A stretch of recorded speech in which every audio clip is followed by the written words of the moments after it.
warahmatullahi wabarakatuh. Selamat siang, salam sejahtera bagi kita semua. Alhamdulillah pada siang hari ini kita berkumpul di Aula Kelurahan Manokwari setelah rapat koordinasi wilayah. Jadi saya akan menerangkan sedikit apa yang saya dapat terkait kita dengan rencana pembangunan selama 2 minggu. Dan saya harus mensosialisasikan apa yang saya dapat kepada ASN yang ada di Kelurahan Manokwari. Dalam paparan kali saya akan mengambil RPJMD Provinsi DKI Jakarta. Bahwasanya pengertian RPJM dan RPJMD. RPJM adalah rencana pembangunan jangka menengah nasional, dokumen perencanaan pembangunan 5 tahunan yang merupakan penjabaran dari visi dan misi program presiden terpilih.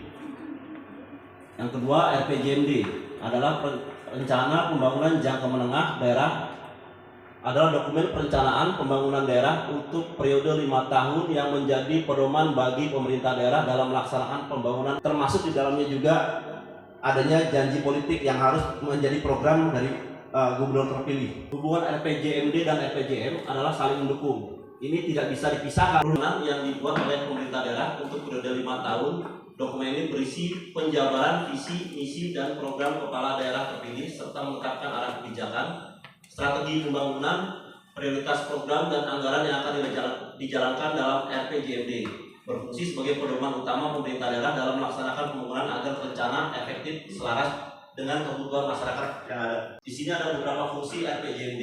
Yang pertama adalah sebagai pedoman utama menjadi acuan utama pemerintah daerah dalam merencanakan dan mengarahkan pembangunan agar terarah terukur selama 5 tahun masa jabatan kepala daerah terpilih. 2. Sebagai dasar perencanaan, pemandu penyusunan dokumen perencanaan lainnya seperti rencana kerja pemerintah daerah RKPD dan rencana strategis desa perangkat daerah rencana strategis perangkat daerah. 3. Menjamin keselarasan, memastikan pembangunan daerah sejalan dengan pembangunan nasional dan memenuhi kebutuhan masyarakat setempat. 4. Meningkatkan akuntabilitas dan transparansi, memberikan landasan yang jelas untuk perencanaan pelaksanaan pembangunan sehingga meningkatkan akuntabilitas dan transparansi pemerintah daerah kepada masyarakat. 5. Evaluasi kinerja menjadi alat evaluasi untuk menilai sejauh mana tujuan dan target pembangunan telah tercapai sesuai dengan RPJMD yang ditetapkan serta menjadi dasar untuk perbaikan di masa mendatang. 6. Menjamin kesinambungan pembangunan, membantu menjaga kesinambungan pembangunan dari satu periode kepemimpinan ke periode berikutnya. Jadi ada macam program yang berkelanjutan. Fungsi dan tujuan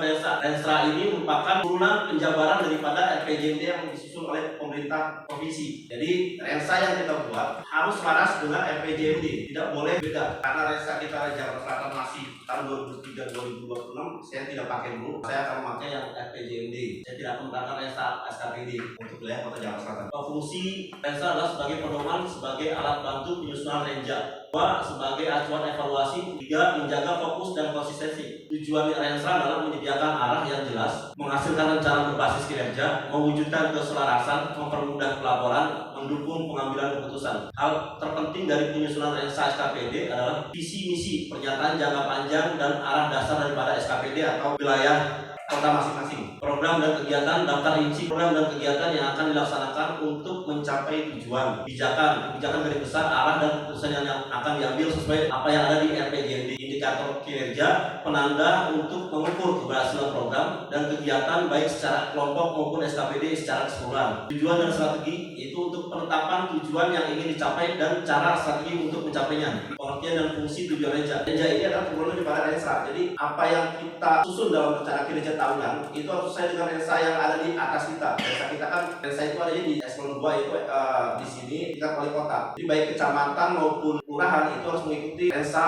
di wilayahnya masing-masing. Pengertian Renja adalah rencana kinerja. Biasanya rencana kinerja perangkat daerah yang merupakan dokumen perencanaan tahunan yang berisi program dan kegiatan operasional suatu KPD. Dokumen ini disusun berdasarkan rencana strategis Renstra organisasi yang tersebut untuk 1 tahun ke depan. Fungsi dan tujuan Renja menjadi acuan utama dalam melaksanakan program dan kegiatan tahunan serta mengarahkan prioritas. Kedua, sebagai alat ukur kinerja, berfungsi sebagai tolak ukur dan alat kontrol untuk menilai keberhasilan pelaksanaan program dan kegiatan. 3. Penjabaran strategi, menjabarkan visi, misi, dan tujuan besar dari Renstra ke dalam langkah-langkah taktis dan operasional yang dapat dilaksanakan dalam 1 tahun. Dokumen perencanaan tahunan yang berisi program dan kegiatan operasional suatu KPD. Dokumen ini disusun berdasarkan rencana strategis yang ada di tingkat kota atau di atas kita. Yang punya Renstra itu hanya eselon 2 ya. Eselon 2 itu di tingkat kota administrasi Jakarta Selatan. keberhasilan organisasi tersebut untuk untuk dijadikan pedoman 1 tahun ke depan. Fungsi dan tujuan Renja adalah menjadi acuan utama dalam melaksanakan program dan kegiatan tahunan serta mengarahkan prioritas. 2.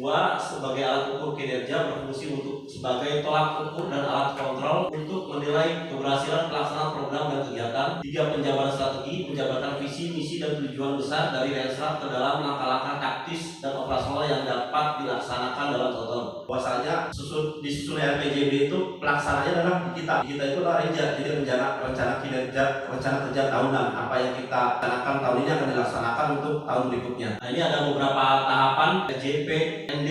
Di sini 2025 tahap pertama untuk menuju RP rencana jangka panjang pembangunan daerah. Jadi ada 2 RPJMD, menengah dan rencana jangka panjang. Yang pertama 2025 sampai 2029 adalah perbaikan fundamental, yaitu pemenuhan layanan sosial, lingkungan dasar serta penguatan landasan ekonomi. Tahap kedua tahun 2030 sampai 2034 transformasi ekosistem global. Di sini penguatan landasan sosial, lingkungan serta akselerasi ekonomi menuju ekosistem kota global yang kompetitif. Tahap ketiga 2035 sampai 2039 yaitu ekspansi global. Di sini perangkat pemerintah daerah lebih menguatkan penguatan eksistensi dan akselerasi daya saing ekonomi dalam skala regional maupun internasional. Bahwasanya pemerintah provinsi DKI Jakarta adalah salah satu menjadi kota sister city ya, yang menjadi salah satu kota sister city yang ada di dunia seperti Singapura, Tokyo, Korea.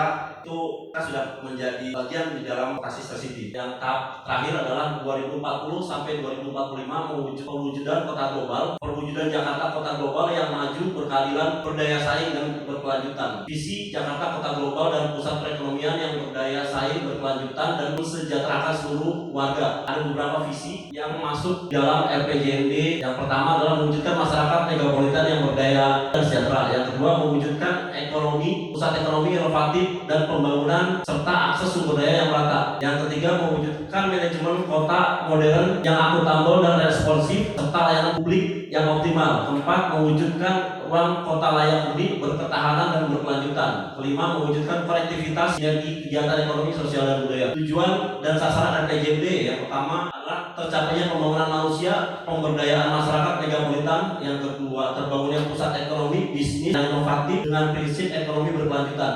3. Tercapainya inklusivitas pembangunan dan penghidupan yang layak. 4. Tercapainya reformasi manajemen dan layanan kota modern. Ini ada beberapa indeksnya, tapi tidak saya jelaskan lebih rinci karena banyak materi yang akan diterangkan lagi. Yang kelima, tercapainya reformasi manajemen layanan kota modern. 6. Terbangunan infrastruktur kota yang layak. 7. Tercapainya ekosistem kota yang berkelanjutan dan berketahanan. 8. Terwujudnya mobilitas dan aktivitas masyarakat perkotaan berbasis transit. Ini ada beberapa tahap untuk penyusunan RPJMD. Jadi setiap tahun kita mempunyai satu program. Bahwa di tahun 2026 adalah program yang akan dilakukan adalah penguatan infrastruktur layanan dasar dan fondasi ekonomi yang inklusif berkelanjutan. Berikutnya 2027 eksplorasi potensi ekonomi baru yang berdaya saing dan berkelanjutan. Untuk 2028 produktivitas ekonomi, manfaat pembangunan yang berkelanjutan. 2029 akselerasi dan pemerataan hasil pembangunan yang mensejahterakan warga. 2030 transformasi global Jakarta yang sejahtera dan berkelanjutan. Dalam penyusunan RPJMD dan program pembangunan dibutuhkan pembiayaan untuk menuju kota global. Dalam pelaksanaannya kita butuh biaya yang sangat tinggi. Untuk RPJMD tahun 2025 sampai 2029 total keseluruhan biaya untuk pemenuhan pembangunan infrastruktur itu kurang lebih 1.064 triliun. Dan Gubernur kemarin sudah menawarkan kepada pihak perusahaan atau organisasi manapun, menawarkan kepada publik terkait proyek-proyek yang akan dilaksanakan oleh Pemprov DKI Jakarta untuk 5 tahun ke depan. Yang pertama sampai saat ini 365 triliun dulu. Nanti selanjutnya terus bertahap. Rangka pembangunan di sini ada beberapa rangka pendanaan pembangunan, yaitu yang pertama APBN atau PBD, kedua pendanaan pemanfaatan uang, ketiga climate finance, keempat dana abadi daerah. Sampai saat ini kita belum punya dana abadi daerah. Yang kelima Jakarta Collaboration Fund, yang keenam obligasi atau sukuk daerah. Biasanya itu BUMD mengeluarkan sukuk daerah dalam Bank Jakarta ya, mungkin pinjaman daerah, pinjaman antar daerah, pinjaman bank lembaga keuangan. Saat ini proyek-proyek yang pinjaman antar lembaga atau keuangan itu contohnya pembangunan BKT. Kita meminjam uang daripada bank ke Bank Dunia. Pembangunan BKT Banjir Kanal Timur itu dibiayai oleh Bank Dunia. Mungkin lainnya kayak seperti MRT mungkin bisa Bank Dunia juga. Yang keenam, pinjaman atau hibah luar negeri. Yang ketujuh, private investment full privatization. Keenam, penugasan BUMD. Kita mempunyai beberapa BUMD seperti Jakpro, Cipinang Station atau Sarana Jaya, dan yang biasa menjual daging di kita punya Sarana Jaya. Tiga, tanggung jawab sosial dan lingkungan atau CSR. Yang kita tahu seperti hal yang paling nyata kita dapat CSR terkait pembangunan PAUD ya. Kita dapat alhamdulillah.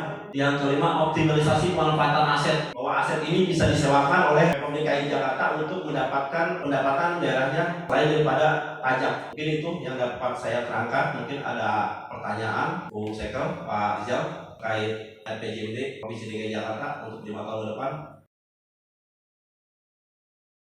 Melihat pemaparan tadi ada beberapa saya coba kaitkan dengan yang sedang terjadi saat ini sebetulnya seperti pengurangan atau penundaan TKD. Oh ya, transfer ke daerah. Tunjangan kinerja transfer ke daerah ya?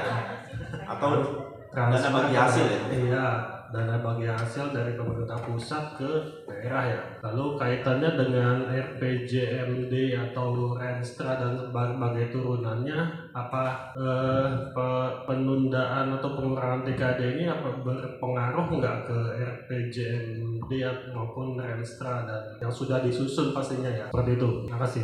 Baik, terima kasih Pak Rizal, terima kasih Iqbal. Pertanyaannya bahwasanya ini yang menjadi polemik di beberapa daerah. Kemarin 18 kepala daerah mendatangi kantor Kementerian Keuangan untuk menanyakan TKD-nya karena ada beberapa daerah yang hanya mengandalkan TKD-nya dari pemerintah pusat jadi mereka pemerintah daerah wilayah lain itu hanya mengandalkan transfer ke daerahnya. Jadi transfer dari pusat itu untuk pertama pembayaran gaji, kedua infrastruktur. Ada salah satu kemarin dapat dari Kemendagri juga salah satu wilayah dia tidak mempunyai PAD Pak, PAD-nya minus, kurang bahkan. Akhirnya mendapatkan TKD dari pemerintah pusat itulah yang dijadikan kegiatannya, infrastrukturnya. Berikut juga gaji ASN di wilayah tersebut.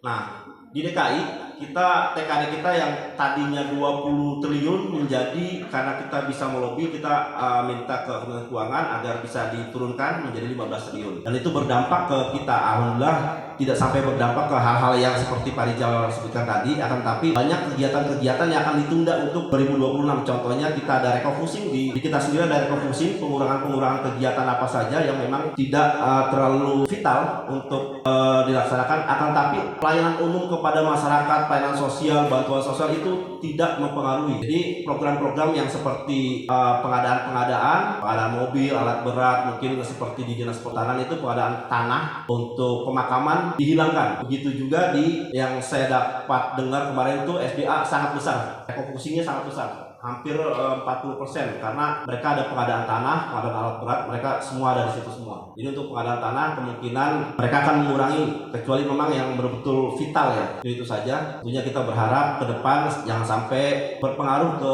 kita seperti tahun yang lalu. Mungkin itu saja Pak Rizal. Cukup ya Bu ya.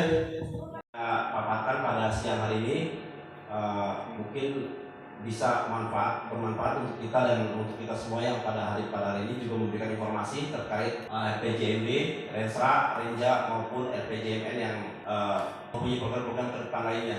Mungkin itu saja. Wabillahi taufiq wal hidayah. Wassalamualaikum warahmatullahi wabarakatuh. Waalaikumsalam.